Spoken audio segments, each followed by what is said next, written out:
y'all, welcome to my next video. In this video, you're going to see some of the pictures from the ice storm winter 2023 that we just had in Texas. So we normally don't get ice or snow. However, we did 2 years ago and we are getting it again now. So Texas is not prepared for ice and snow like the northern states are, because it's such a rare occasion here. So we do not have salt that we can put on our roads.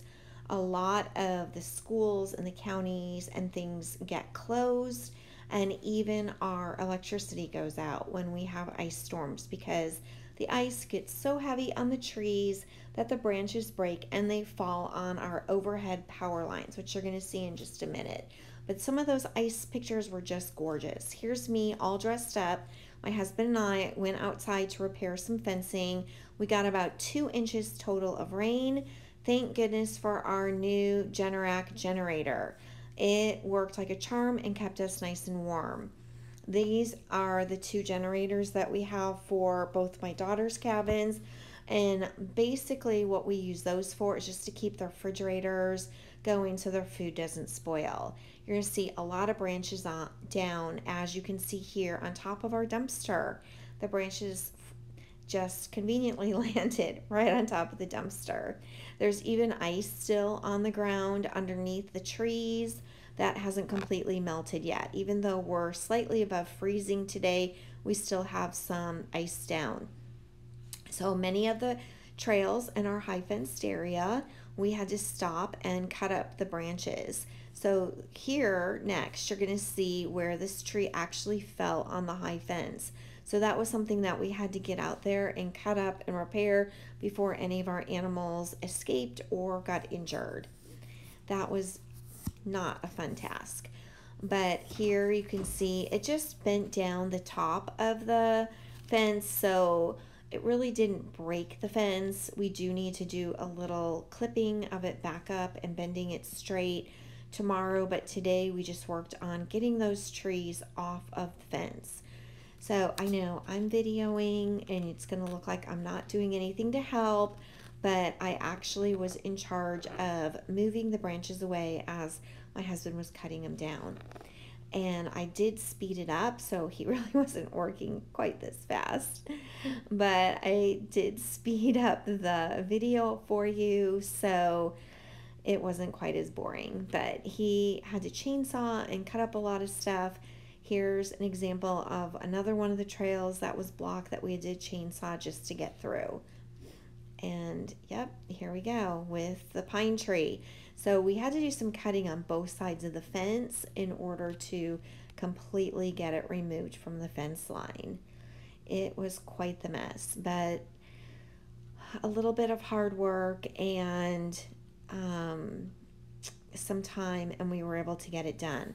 So being a ranch owner, exotic game means you really have to be diligent on checking that fence line and making sure that it's good and secure so that the animals are not accidentally escaping. You've got a big investment in the animals and we're breeding them, so if one gets out, that's a lot of money that's gone for us.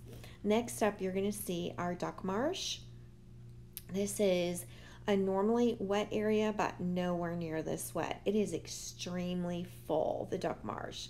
It's very, very full, and it is flowing like crazy. This is one of the trails that's along the duck marsh. You can see just loaded with lots of limbs from the trees. Every time we go outside to put the dogs out, we can just hear the trees cracking and falling.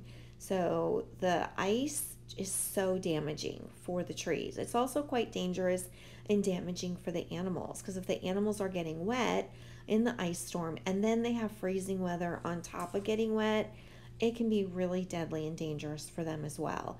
So we do have game cameras out there that we keep a very close eye on our animals, make sure they're eating and they're being healthy and moving around and staying alive. So that's a really big thing with raising exotic game or raising any kind of animal in this kind of weather. So here's my husband checking to make sure that the culvert here is not clogged. You can see it's moving, but it did act like it was a little bit clogged. He cleared some things away from it, but it seemed like it was doing okay. And look at the water just gushing. There are times where this culvert has barely any water moving out of it. And here it is just gushing out. There's so much water. And over on the side, not there, but you're going to see over here on the side is an overflow culvert that we have. And it even has water gushing out of it. There's just so much water right now. Wish we had all this water in the summer when it gets hot and dry and there's nothing. All right, I'm walking over to the duck marsh just to kind of give you a little view. This duck marsh is super close to breaching over the top of the culvert mound that we have built up for driving on and walking on. You can look at how close it is to the top of it. And normally it is nowhere near this high. It is several feet below this normally. That little metal thing that you can see right here coming up, that is how we control the flow of the duck marsh. We take boards out and put boards in for how full we want the duck marsh to be. The boards are completely out because we don't want it to be full at all right now. But there is a grate in front of there that my husband has to keep clearing out. Here we are back to working on the trees again on the other side. This was a crazy position. He's standing on some logs and chainsawing at the same time. So my job for this case is to watch and make sure he doesn't hurt himself. If he does, get him to the ER right away, and also to say a lot of prayers that he's safe out there, because sometimes I was wondering. But luckily he was safe, and the trees are all off, and you can see just the top where it's bent. He'll go out tomorrow and fix up that bent area. We lost a pine tree, part of a pine tree, and an oak tree. This pine tree did a lot of damage. Talking to my son-in-law about it, he said the pine trees typically are